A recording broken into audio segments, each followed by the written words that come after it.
The challenge New Zealand has with meeting its Paris Accord targets is that agriculture does bear the brunt of what we emit. Unlike other countries who have transport and energy as their largest emitters, agriculture is our number one. So if that's the one that we can do the most about to meet our Paris Accord targets, then that's just what we have to do. We are Trish and Glen Rankin, and we are farming with our family in Kaupakanui, Taranaki.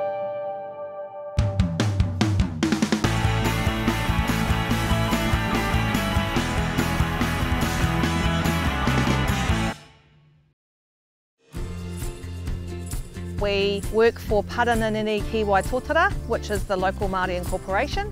We have 460 cows. We farm here together with our 4 children, Charlie who's 13, Harry who's 12, Tom who's 8 and Paddy is 5. When I first met Glen and he decided to go farming, I knew absolutely nothing about anything apart from what a cow looked like.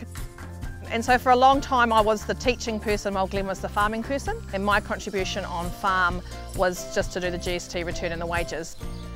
In 2015 we entered the Dairy Industry Awards for the first time. The feedback from the judges was around the fact that we were kind of pulling in different directions, but the power of doing it together was probably where we needed to go. So that's when we first started looking at trying to become a herd-owning shemilker. And that's taken us on a journey from the Wairarapa to the Hawke's Bay to Northland, and now we're down here in Taranaki. In June last year, the Dairy Action for Climate Change plan came out alongside MPI and MFE. And one of their roles was to identify 12 people in New Zealand who they could use as climate change champions or ambassadors. One of the things that interested me about that role was the front loading of information that we were going to get from experts, which then allows us to be able to attend our local discussion groups, to go to local meetings, to talk to our neighbours about climate change. Farmers I don't think need to be worried about what the government's going to do. Farmers need to be prepared for it though, and there is going to be changes that's going to be required. Whether or not you're meat or milk or horticulture or any other form of agriculture, there's definitely an appetite from everyone around the world to be doing it in a much better, smarter, environmentally friendly way.